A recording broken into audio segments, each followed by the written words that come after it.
माधवन रंगनाथन की कहानी बहुत ही सिंपल शुरुआत से हुई। वो एक छोटे से शहर में पले बढ़े। उनके पिता साइकिल रिपेयर करते थे। उनके पिताजी की दुकान ही उनका खेल का मैदान और स्कूल था। माधवन को बचपन से ही साइकिल के पुर्जों में बहुत दिलचस्पी थी। वो पंचर बनाना, ब्रेक ठीक करना, यहां तक कि पूरी साइकिल बनाना भी सीख गए थे। माधवन के पिताजी ने उन्हें मेहनत और ग्राहकों का आदर करना सिखाया। उन्होंने सीखा कि हर ग्राहक जरूरी होता है और अगर कोई काम करने लायक है तो उसे अच्छे से करना चाहिए। छोटे माधवन ने ये बातें दिल से लगा ली। वो हमेशा कुछ नया सीखने के लिए तैयार रहते थे और कभी भी मेहनत करने से नहीं डरते थे। वो घंटों दुकान में बिताते, साइकिल के पुर्जों के साथ खेलते और अपने पिताजी से सीखते। वो समझते थे कि कामयाबी पाने के लिए उन्हें अपने काम में सबसे बेहतर बनना होगा। साइकिल के चिकनाई वाले गियर और जंग लगी चेन उनके लिए लगन का पहला पाठ थे। माधवन अपने ग्राहकों पर भी पूरा ध्यान देते थे। वो उनकी जरूरतें सुनते थे और उनकी मदद करने की पूरी कोशिश करते थे। वो जानते थे कि खुश ग्राहक ही दोबारा आता है और वो वफादार ग्राहक बनाना चाहते थे। जैसे जैसे माधवन बड़े होते गए, उन्हें एहसास हुआ कि दुनिया बदल रही है। नई नई टेक्नोलॉजी आ रही थी और वो जानते थे कि आगे बढ़ने के लिए उन्हें भी बदलना होगा। उन्होंने नए साइकिल डिजाइन और रिपेयर करने के नए तरीकों के बारे में पढ़ना शुरू कर दिया। उन्होंने नए औजारों और उपकरणों के साथ प्रयोग करना भी शुरू कर दिया। शहर के कुछ लोग माधवन के नए विचारों पर शक करते थे। उनका कहना था कि पुराने तरीके ही काफी अच्छे हैं, लेकिन माधवन को यकीन था कि नए तरीके अपनाना ही कामयाबी की कुंजी है। वो जानते थे कि अगर उन्हें अपना बिजनेस बढ़ाना है तो उन्हें अपने ग्राहकों को कुछ नया और अलग देना होगा। उनकी वर्कशॉप, जो कभी ग्रीस और पुराने लोहे की गंध से भरी रहती थी, अब उनके आधुनिक नजरिए को दर्शा रही थी। उन्होंने नए औजार खरीदे, सिर्फ रिपेयर करने के लिए नहीं, बल्कि उन्हें और बेहतर बनाने के लिए। उनके ग्राहक हैरान हुए और फिर खुश हुए। माधवन की मेहनत रंग लाई। उनकी आधुनिक दुकान ने नई पीढ़ी के ग्राहकों को आकर्षित किया, जो साइकिल टेक्नोलॉजी में नए और बेहतरीन की तलाश में थे। एक इनोवेटर के रूप में उनकी प्रतिष्ठा बढ़ी और उनका बिजनेस फलने फूलने लगा। 1980 के दशक में माधवन की साइकिल की दुकान बहुत चली, लेकिन उनका विजन गियर और टायर से कहीं आगे था।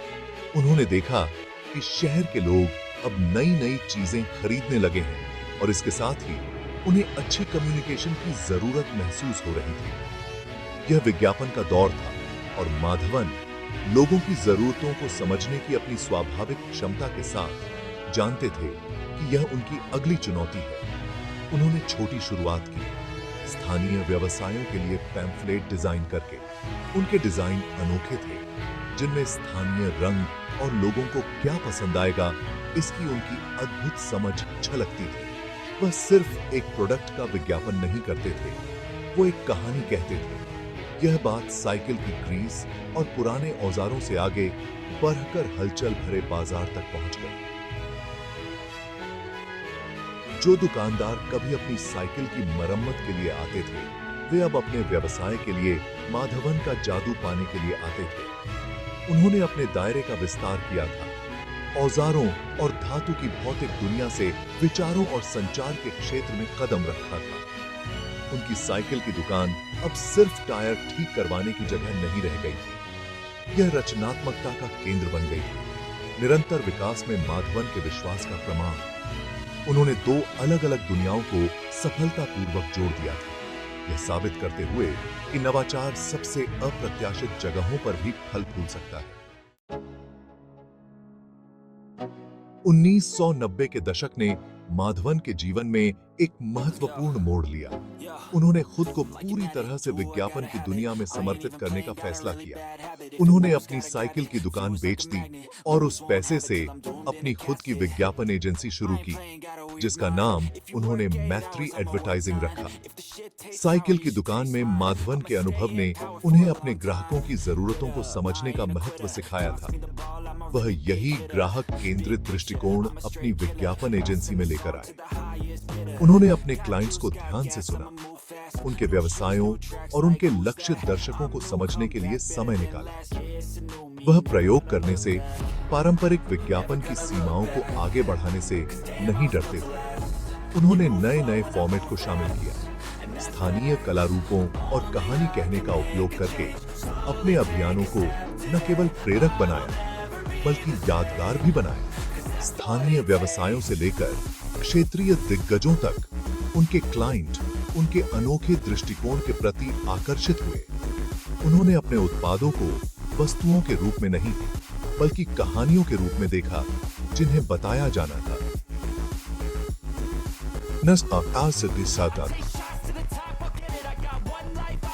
मैत्री एडवर्टाइजिंग माधवन के मार्गदर्शन में प्रभावी और असरदार संचार का पर्याय बन गई। नई सहस्राब्दी में माधवन की मैत्री एडवर्टाइजिंग अभूतपूर्व ऊंचाइयों पर पहुंची। उनके नए नए अभियान और उत्कृष्टता के प्रति समर्पण किसी से छिपा नहीं था। उन्होंने पूरे भारत के प्रमुख शहरों के क्लाइंट्स को आकर्षित करना शुरू कर दिया। उनके काम को प्रतिष्ठित पुरस्कारों और प्रशंसाओं से नवाजा गया। उन्होंने वह हासिल कर लिया था जो उन्होंने करने की ठान ली थी। एक ऐसी कंपनी बनाना जो सिर्फ उत्पाद बेचने के बारे में नहीं थी बल्कि संबंध बनाने के बारे में थी। एक छोटे से शहर की साइकिल रिपेयर की दुकान से विश्व स्तर पर मान्यता प्राप्त विज्ञापन एजेंसी के शीर्ष तक की उनकी यात्रा हर जगह के इच्छुक उद्यमियों के लिए प्रेरणा थी। उनका नाम, जो कभी एक छोटे से शहर में साइकिल की मरम्मत का पर्याय था, अब हलचल भरे महानगरों में विज्ञापन के दिग्गजों के साथ लिया जाने लगा था। मैत्री एडवर्टाइजिंग उनके नेतृत्व में भौगोलिक सीमाओं को पार कर गई थी, यह साबित करते हुए कि समर्पण और नवाचार दुनिया भर में अपनी पहचान बना सकते हैं। माधवन रंगनाथन का सफर एक छोटे से शहर की साइकिल रिपेयर की दुकान से एक ग्लोबल एडवर्टाइजिंग एजेंसी के शीर्ष तक पहुंचना, कड़ी मेहनत, दृढ़ संकल्प और नवाचार की शक्ति का प्रमाण है। उनकी कहानी हमें सिखाती है कि सफलता कोई मंजिल नहीं है बल्कि एक यात्रा है। यह लगातार सीखने, विकसित होने और बदलती दुनिया के साथ तालमेल बिठाने के बारे में है। यह बड़े सपने देखने की हिम्मत और उन सपनों को हकीकत में बदलने की दृढ़ता के बारे में है। उनकी कहानी सिर्फ विज्ञापन की दुनिया में ही नहीं बल्कि जीवन के अलग अलग क्षेत्रों के लोगों को प्रेरित करती है। इससे पता चलता है कि जुनून, ईमानदारी और नए को अपनाने की इच्छा शक्ति के साथ एक छोटे से शहर का लड़का भी दुनिया के मंच पर अपनी अमिट छाप छोड़ सकता है। उनकी विरासत सिर्फ पुरस्कारों या वैश्विक ग्राहकों तक ही सीमित नहीं थी, बल्कि इस अमूल्य सबक में थी कि सफलता एक ऐसी यात्रा है जिसे जुनून और खुद पर अटूट विश्वास के साथ तय किया जाता है।